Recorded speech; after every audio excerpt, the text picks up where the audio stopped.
service kan.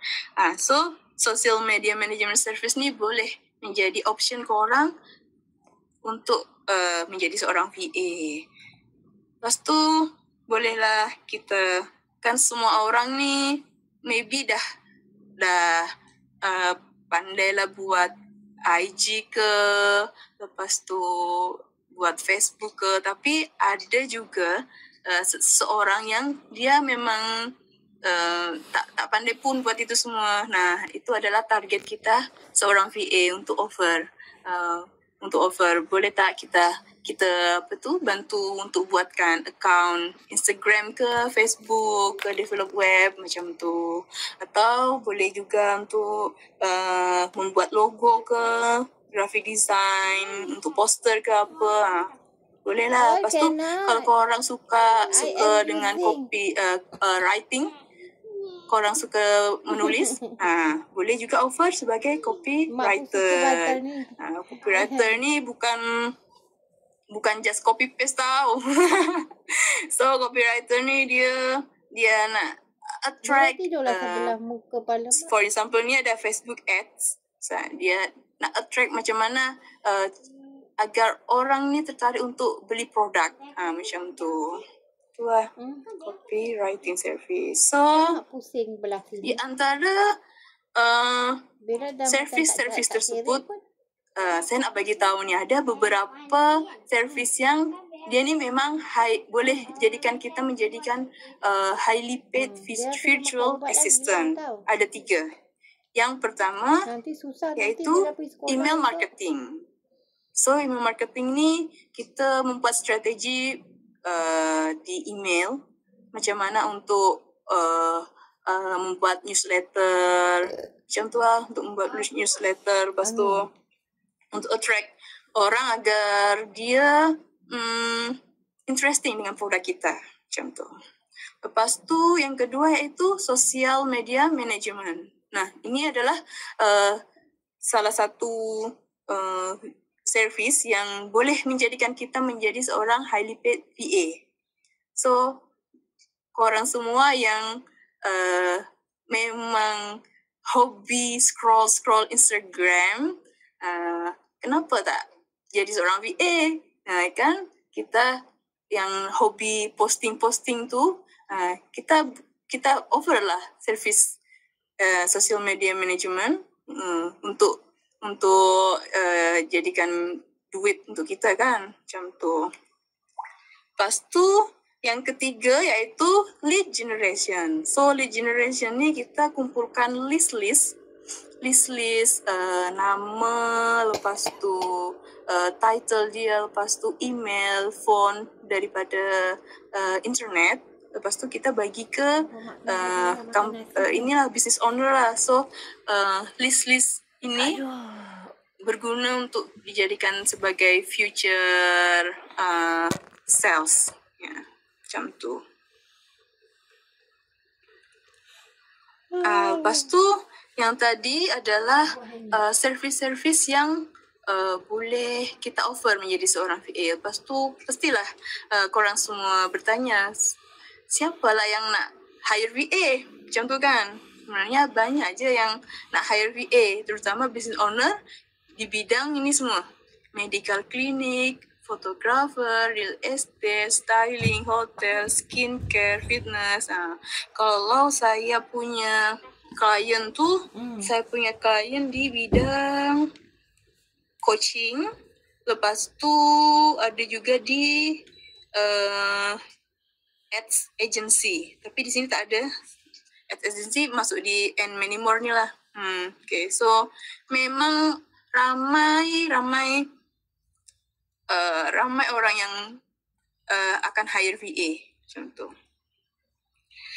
So pastilah korang ada yang macam mana lah kalau saya ni tak ada skill pun untuk di-offer untuk menjadi seorang VA macam tu kan. Tapi jangan khawatir sebab 95% skill VA tu boleh kita pelajari dalam beberapa hari saja atau beberapa minggu saja. So, korang yang belum ada lagi skill, tak tahu nak offer servis di bidang apa, masih ada kesempatan untuk mempelajari. Sebab ya memang kalau tiada itulah kalau tiada pengalaman kerja, background pendidikan boleh.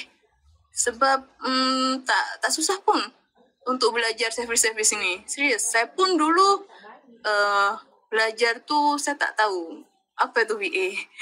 Lepas tu waktu saya belajar tuh macam ternyata banyak lah yang boleh di offer jadi seorang VA ni. Ya, itulah. So pasti korang bertanya-tanya, berapalah rate yang boleh didapat untuk menjadi seorang VA. Nah, ini untuk beginner. Untuk beginner ni 8 USD sampai 15 USD per hour. Okay. So, jadi seorang VA ini kita selalunya charge per hour. Jadi, itulah kalau semakin lama kita bekerja, semakin banyak kita dapat duit. Macam tu. Tapi ada juga yang project based, tapi commonly kita charge per hour. Hourly rate lah. Yang beginner ni 8 sampai 15 USD. Berapa ringgit ya? 1 USD 3 something ringgit kan. So macam 20 lebih lah ini yang beginner. Tapi lepas tu kita slowly belajar, increase skill kita di bidang VA. Lepas tu kita pun boleh charge lebih. Charge lebih tu berapa? 20 sampai 50 USD per hour. Per hour tau ni. Lepas tu kita kerja di rumah. Tak payahlah kita pergi-pergi hadap jam macam tu. Tapi kita boleh dapat extra income dari rumah. Tapi memang itulah saya nak tekankan di sini. Memang semua itu ada proses. Nah, siapa yang nak belajar, dia akan mendapatkan lebih. Macam tu. Memang usaha tak akan mengkhianati hasil. Okay. So, the best part becoming VA. Ini yang best sangat.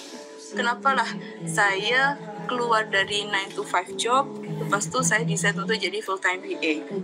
Sebab yang pertama, saya boleh bekerja di mana saja dan saya boleh travel pergi mana-mana.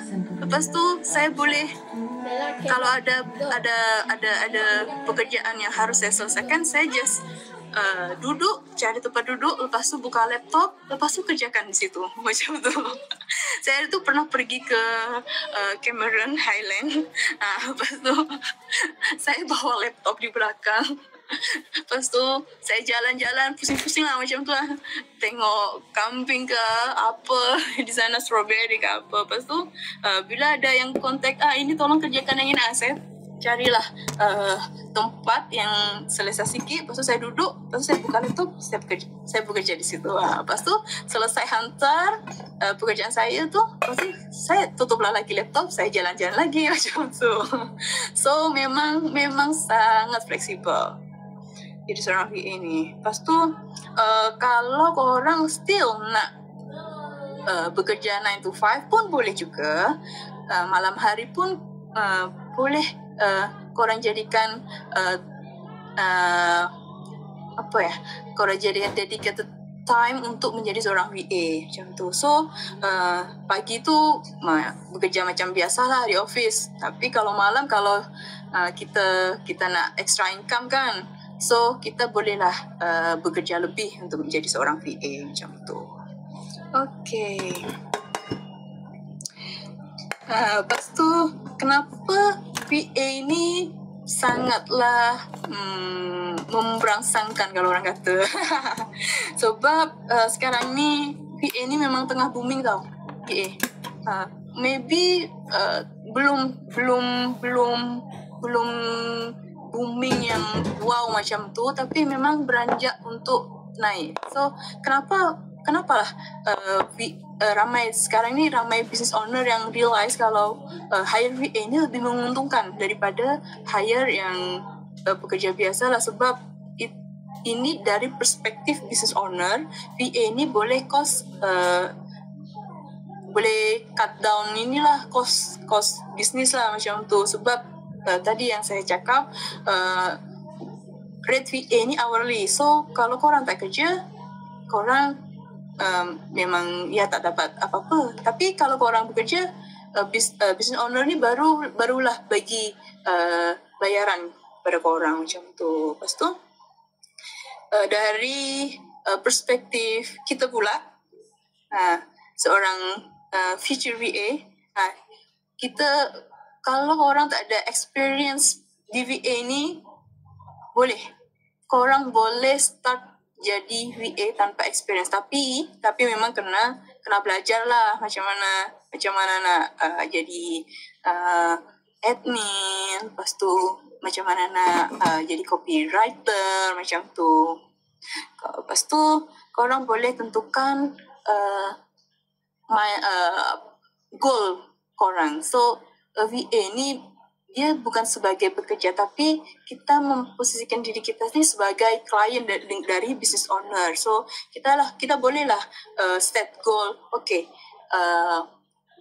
this month saya ada satu klien. Lepas tu next month pula saya nak tambah satu klien lagi ya. Macam tu lah. So semakin banyak klien yang kita dapat, semakin banyak pula duit yang boleh kita dapat macam tu. Okay, lepas tu ini adalah statistik about VA. Seperti yang saya cakap tadi, 78% seorang business owner boleh cut operational cost kalau business owner tu hire seorang VA. So memang sekarang ini banyak business owner yang start realize memang hire VA ni lebih menguntungkan daripada hire yang macam bekerja biasa lah. Lepas tu yang menarik lagi, rate VA ni per month kalau kita collect kerja kita bolehlah dapat 350 USD sampai 5,600 USD per month macam tu. Tapi itulah memang kena berproses kalau orang cakap kan. Takkan tiba-tiba kita dapat 5,600 macam tu kan. So macam saya dulu awal-awal tu saya dapat RM800 je. Tapi okey lah daripada tak dapat sama sekali kan. Lepas tu slowly bolehlah dapat 3,000 lebih. Lepas tu kalau ada projek tambahan boleh dah dapat 6,000 macam tu, RM6,000 kalau di convert di USD tu ringgit ya. Okey, lepas tu kalau korang tak tahu macam mana jadi VA, mestilah korang ini kan kena tahu strategi yang tepat macam mana untuk menjadi seorang yang highly paid VA macam tu kan. Sebab kalau just masuk macam tu je, kita just belajar tanpa tahu macam mana strategi, macam buang masa, ya tak? So macam kita just belajar tapi tak ada tips yang boleh membuat kita menjadikan highly paid secara cepat macam tu. So okay, ini saya akan sebelum masuk ke session Kak Zakira, sharing Kak Zakira, saya akan bercerita sedikit lah tentang saya. So saya graduate dari UTM. Sebelum jadi VA, saya seorang data analis di mining company. So itulah sebab COVID tu saya orang Indonesia kan. Saya bekerja di Indonesia. Tapi suami saya orang Malaysia macam tu. So waktu COVID tu macam saya tak boleh pergi ke Malaysia macam tu. Husband pun tak boleh pergi ke Indonesia macam tu. So saya decide okay lah, saya nak jadi freelancer macam tu. So saya decide tu memang itulah tadi, tanpa ada strategi apapun, saya langsung tiba-tiba resign macam tu. So saya pun jadi seorang freelancer, tapi saya tak tahu macam mana nak dapat klien. Memang struggle. Lepas tu saya join community. virtual assistant.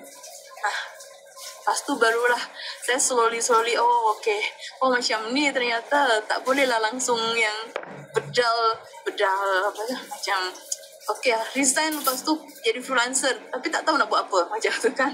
So saya join community SGBVA namanya. Lepas tu dalam community tu saya belajar lah macam mana cara buat portfolio dan lain-lain, macam mana saya cara nak over service kita ke klien macam tu. Lepas tu pertama memang tu kita sebab tak ada portfolio langsung kan. So dalam community tu kita diajarkan okay, kalau tak ada portfolio tu okay, pertama orang kena buat assignment tentang admin, lepas tu assignment tentang lead generation, email marketing macam tu. Lepas tu nanti assignment tu boleh korang masukkan dalam portfolio macam tu lah. So long story, saya sekarang ni ada satu long term client dari Singapura. Lepas tu saya handle beberapa projek dari Malaysia, dari Indonesia, dari Japan. Okay. So memang saya sangat bersyukur dengan community ni. Memang sebelum ni memang saya tak ada strategi apapun, tapi dalam community dia ada seorang coach lah, dia yang bagi tahu kamu kena macam ni, dia kena arahkan macam tu. Okay, selanjutnya kita masuk ke session Kak Zakira.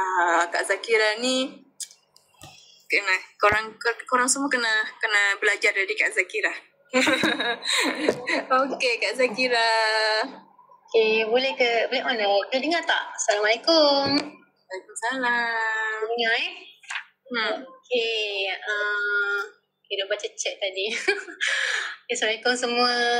Terima kasih banyak sebab luangkan masa malam Rabu ni kan. Malam Rabu.